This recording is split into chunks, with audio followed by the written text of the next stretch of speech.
আকাশবাণী খবর পড়ছি প্রবাল বন্দ্যোপাধ্যায়। এখনকার বিশেষ বিশেষ খবর।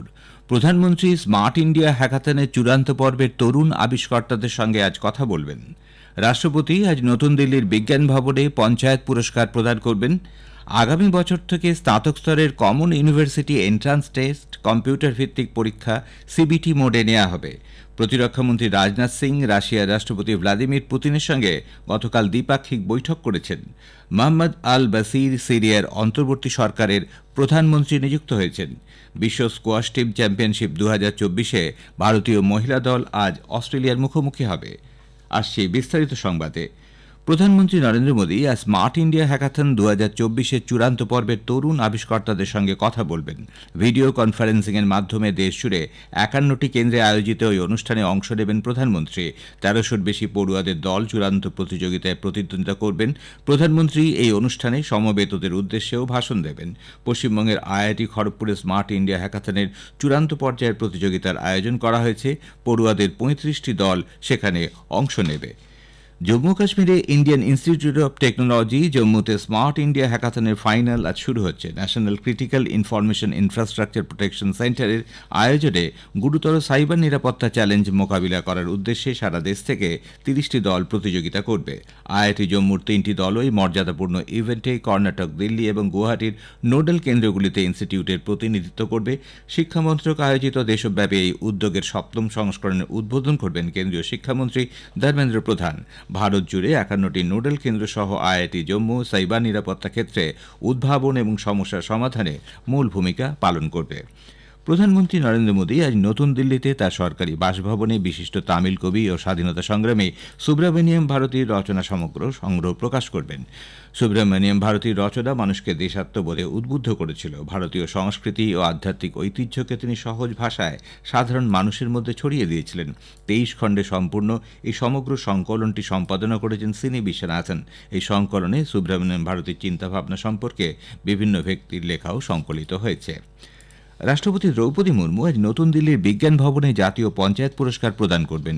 এবছর 1,94,000 গ্রাম পঞ্চায়েতের মধ্যে থেকে বিভিন্ন বিভাগে ভালো কাজ করার জন্য মোট 45টি পুরস্কার দেওয়া হবে। তৃণমূল স্তর থেকে দীর্ঘমেয়াদী উন্নয়নমূলক কাজের পরিচালনাকে স্বীকৃতি হিসেবে এই পুরস্কার, যা আগামী দিনে পঞ্চায়েত ব্যবস্থাকে শক্তিশালী করতে সাহায্য করবে। এবছর ত্রিপুরা এবং ওড়িশা সর্বোচ্চ 7টি করে পুরস্কার পাচ্ছে। ত্রিপুরায় বিভিন্ন জেলা, ব্লক এবং পঞ্চায়েত মিলিয়ে মোট 10 কোটি টাকা মূল্যের পুরস্কার পাবে।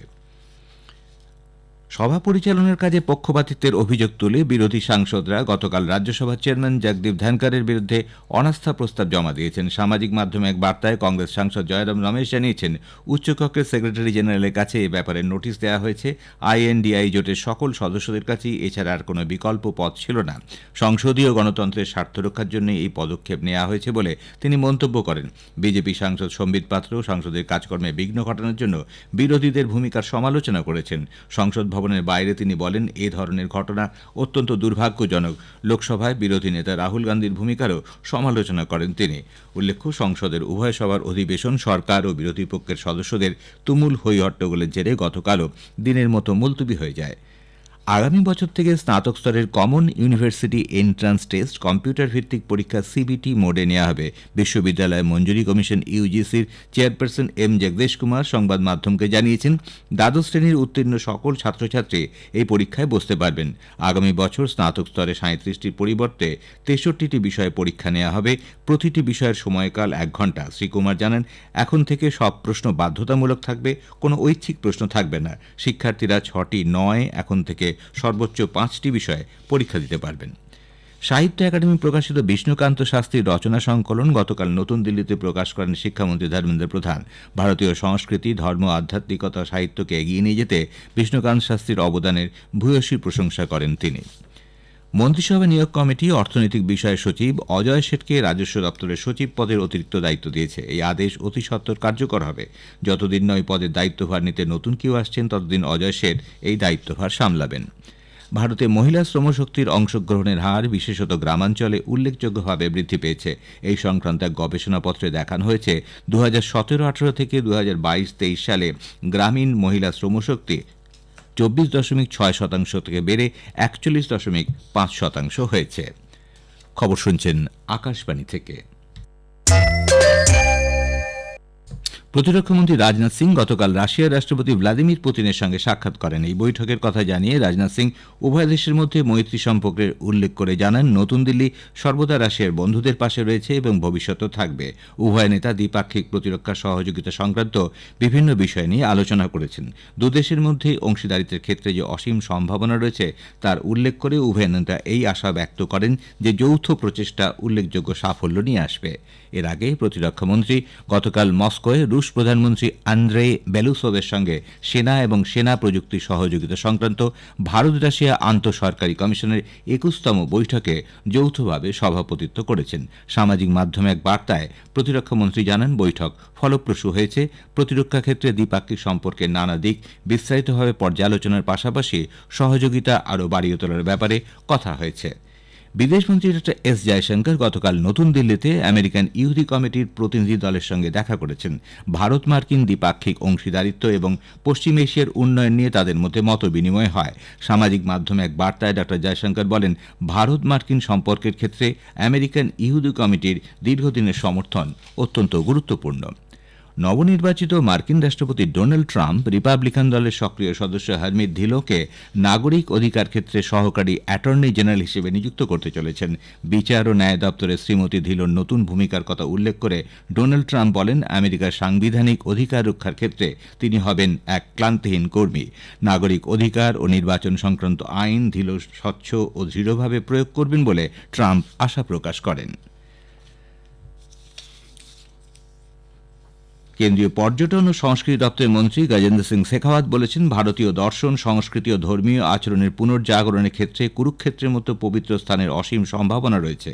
গতকাল কুরুক্ষেত্র বিশ্ববিদ্যালয়ের আন্তর্জাতিক গীতা মহোৎসবের অঙ্গ হিসেবে প্রথম সারা ভারত দেবস্থানম সম্মেলনে ভাষণ দিতে গিয়ে শেখাওয়াত একথা বলেন। জলশক্তি মন্ত্রী সি আর পাতিল গতকাল নতুন দিল্লিতে পাঞ্জাব, মধ্যপ্রদেশ ও বিহারের গ্রামীণ স্বাস্থ্য বিষয়ে ভারপ্রাপ্ত রাজ্যমন্ত্রীদের সঙ্গে উচ্চ পর্যায়ের বৈঠক করেন। এই বৈঠকে মন্ত্রী বলেন, স্বাস্থ্যবিধি শুধুমাত্র একটি পরিকাঠামো লক্ষ্য অর্জন নয়, এটি একটি ব্যবহারিক দিক থেকে অত্যন্ত গুরুত্বপূর্ণ বিষয়। ঝাড়খণ্ড মুক্তি মোর্চার নেতা রবীন্দ্রনাথ মাহাতো সর্বসম্মতভাবে দ্বিতীয়বারের জন্য বিধানসভার অধ্যক্ষ নির্বাচিত হয়েছেন। নবনির্বাচিত ঝাড়খণ্ড বিধানসভার রাজ্যপাল সন্তোষ কুমার গঙ্গোয়ার আজ বিধানসভায় অভিভাষণ দেবেন। তারপরে সভায় চলতি আর্থিক বছরের বাজেট পেশ করা হবে। মোহাম্মদ আল বাসির সিরিয়ার অন্তর্বর্তীকালীন সরকারের প্রধানমন্ত্রী নিযুক্ত হয়েছেন। এক টেলিভিশন বিবৃতিতে বাসির জানান, আগামী বছরের ১ মার্চ পর্যন্ত তিনি অন্তর্বর্তী সরকারকে নেতৃত্ব দেবেন। কয়েকদিন আগে যে বিদ্রোহীরা রাষ্ট্রপতি বাশার আল আসাদকে ক্ষমতা থেকে সরিয়ে দেয়, তারাই বাসিরকে সমর্থন করেছে। এদিকে ইসরায়েলি যুদ্ধবিমান রাজধানী দামাস্কাস সহ সিরিয়া জুড়ে বেশ কয়েকটি অভিযান চালিয়েছে। ব্রিটেন ভিত্তিক Syrian observatory for human rights জানিয়েছে, সামরিক লক্ষ্যবস্তুতে ১০০টির বেশি হামলা চালানো হয়েছে। চীনের হংকংয়ে অনুষ্ঠিত বিশ্ব স্কোয়াশ টিম চ্যাম্পিয়নশিপ ২০২৪-এ ভারতীয় মহিলা দল আজ অস্ট্রেলিয়ার মুখোমুখি হবে। ভারতীয় সময় সকাল ৯:৩০ এই ম্যাচ শুরু হবে। গতকাল ভারতীয় মহিলা দল ইটালিকে ৩-০ হারিয়ে কোয়ার্টার ফাইনালে পৌঁছয়। আইএসএল ফুটবলে চেন্নাইয়ে জওহরলাল নেহরু স্টেডিয়ামে আজ চেন্নাইয়ান এফসি হায়দ্রাবাদ এফসির বিরুদ্ধে খেলবে। খেলা শুরু হবে সন্ধ্যে ৭:৩০টায়। চেন্নাই ১১ ম্যাচে ১২ পয়েন্ট নিয়ে লিগ তালিকার ৯ম স্থানে রয়েছে। অন্যদিকে দ্বাদশ স্থানে থাকা হায়দ্রাবাদ এফসি ১০ ম্যাচ পয়েন্ট পেয়েছে ৭। শেষ করার আগে বিশেষ বিশেষ খবরের কিছু অংশ আবার পড়ছি। প্রধানমন্ত্রী স্মার্ট ইন্ডিয়া হ্যাকাথনের চূড়ান্ত পর্বের তরুণ আবিষ্কর্তাদের সঙ্গে আজ কথা বলবেন। রাষ্ট্রপতি আজ নতুন দিল্লির বিজ্ঞান ভবনে পঞ্চায়েত পুরস্কার প্রদান করবেন। আগামী বছর থেকে স্নাতক স্তরের Common University Entrance Test computer ভিত্তিক পরীক্ষা সিবিটি মোডে নেওয়া হবে। প্রতিরক্ষামন্ত্রী রাজনাথ সিং রাশিয়ার রাষ্ট্রপতি ভ্লাদিমির পুতিনের সঙ্গে গতকাল দ্বিপাক্ষিক বৈঠক করেছেন। মোহাম্মদ আল বাসির সিরিয়ার অন্তর্বর্তী সরকারের প্রধানমন্ত্রী নিযুক্ত হয়েছেন। বিশ্ব স্কোয়াশ টিম চ্যাম্পিয়নশিপ ২০২৪-এ ভারতীয় মহিলা দল আজ অস্ট্রেলিয়ার মুখোমুখি হবে। খবর এখনকার মতো এই পর্যন্ত।